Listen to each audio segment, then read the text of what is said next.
Hello दोस्तों, आप सभी का मेरे चैनल लर्निंग टू में स्वागत है।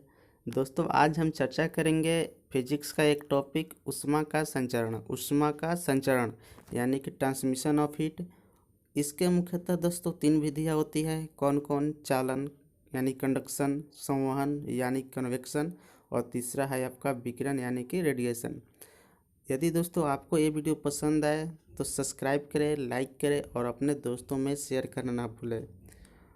तो चलिए दोस्तों, आज का हम ये टॉपिक शुरू करते हैं। दोस्तों, पहला है आपका चालन यानी कंडक्शन। दोस्तों, चालन विधि से ऊष्मा के संचरण के लिए माध्यम की आवश्यकता होती है। ध्यान रखिएगा दोस्तों, जो चालन विधि है इससे ऊष्मा के संचरण के लिए क्या की आवश्यकता होती है? तो माध्यम की आवश्यकता होता है। यह संचरण सामान्यतः ठोस तथा पारे में होता है। दोस्तों, किस में होता है? ठोस तथा पारे में। और ठोस किस में होता है? ठोस यानी कि धातु के रूप में, ना कि अधातु के रूप में होता है। दोस्तों ध्यान रखिएगा। और पारा जो है द्रव के रूप में रहता है, लेकिन यह फिर भी किस विधि का अनुपालन करता है दोस्तों? तो यह चालन विधि का अनुपालन करता है। ध्यान रखिएगा। द्रव तथा गैस में यह न के बराबर होता है। जो चालन का संचरण होता है दोस्तों, यह द्रव तथा गैस में न के बराबर होता है। ठीक है।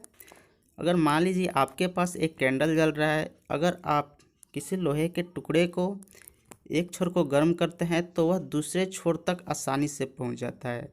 इससे क्या पता चलता है दोस्तों कि धातुएं जो होती है उसमें किस विधि से ऊष्मा का संचरण होता है? तो यह चालन विधि से संचरण होता है। ठीक है।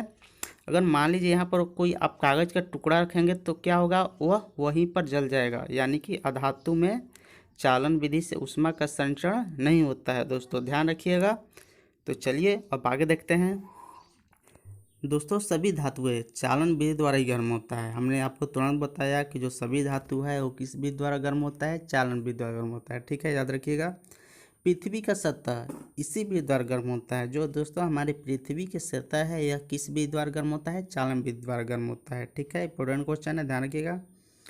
इसमें पदार्थों का कण एक जगह से दूसरे जगह परिवर्तित नहीं होता है। दोस्तों, अगर मान लीजिए आयरन का टुकड़ा है तो ऐसा नहीं होगा कि उसमें के जो मोलिक्यूल्स है एक जगह से दूसरे जगह परिवर्तन हो जाएगा। वो दोस्तों अपरिवर्तनशील होता है। ध्यान रखिएगा। अगर बात करें दोस्तों, इसका उदाहरण का तो आपने देखा होगा अपने दैनिक जीवन में कि मान लीजिए आपके पास एक लोहे की कुर्सी है, एक लकड़ी का कुर्सी है। तो ठंड के मौसम में तेज़ी से ठंड हो जाता है और गर्मी का मौसम में क्या होता है? वो तेज़ी से गर्म हो जाता है। तो इससे क्या पता चलता है दोस्तों? जो धातुएं होती है वो ऊष्मा और विद्युत का सुचालक होता है। और किस विधि द्वारा उसमें ऊष्मा का संचालन होता है? तो चालन विधि द्वारा संचालन होता है। ध्यान रखिएगा दोस्तों, यही कारण है उसका। ठीक है। यदि दोस्तों इसका एक और उदाहरण लेते हैं तो आपने देखा होगा कि आप एक धातु के बर्तन में चाय लीजिए और एक अधातु के बर्तन में चाय ले लीजिए, यानी कि चीनी मिट्टी के बर्तन में चाय लीजिए। जो दोस्तों धातु के बर्तन वाला में चाय है वो क्या होता है? वो चाय के ऊष्मा से उसमें ऊष्मा का संचालन हो जाता है, यानी कि जो उसका बर्तन होता है यह क्या हो जाता है? गर्म हो जाता है। लेकिन जो चीनी मिट्टी वाला बर्तन होता है उसमें ऊष्मा का संचालन नहीं होता, इसलिए क्या होता है? वो गर्म नहीं होता है। ध्यान रखिएगा। तो चलिए अब आगे देखते हैं। दोस्तों, दूसरा है आपका संवहन यानी कन्वेक्शन। दोस्तों, गैसों तथा द्रवों में ऊष्मा का संचरण इसी विधि द्वारा होता है। ध्यान रखिएगा। जो गैसों तथा द्रवों में ऊष्मा का संचालन होता है वह किस विधि द्वारा होता है? तो संवहन विधि द्वारा होता है। ठीक है।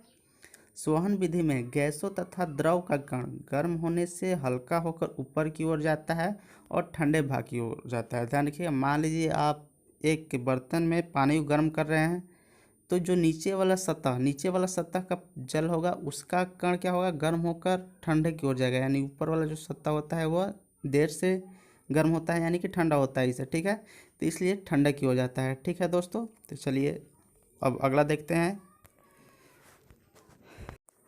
संवहन विधि द्वारा ही पृथ्वी का वायुमंडल गर्म होता है। दोस्तों ध्यान रखिएगा, इंपॉर्टेंट क्वेश्चन है।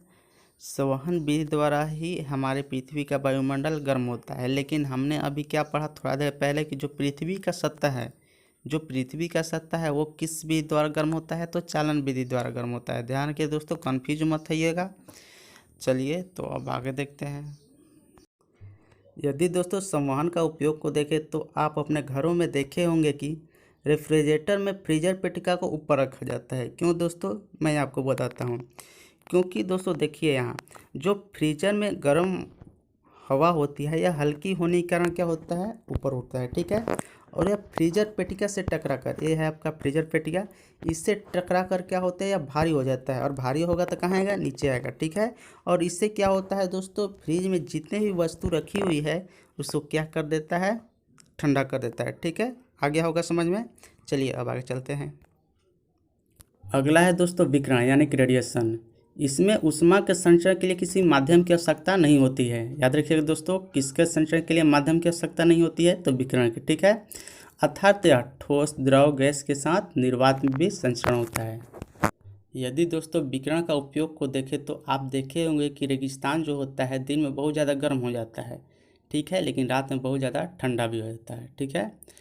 और दूसरा उदाहरण की बात करें तो आप देखे होंगे कि जो चाय की केतली होती है, इसका जो बाहरी सतह होता है चमकदार बनाया जाता है। क्यों?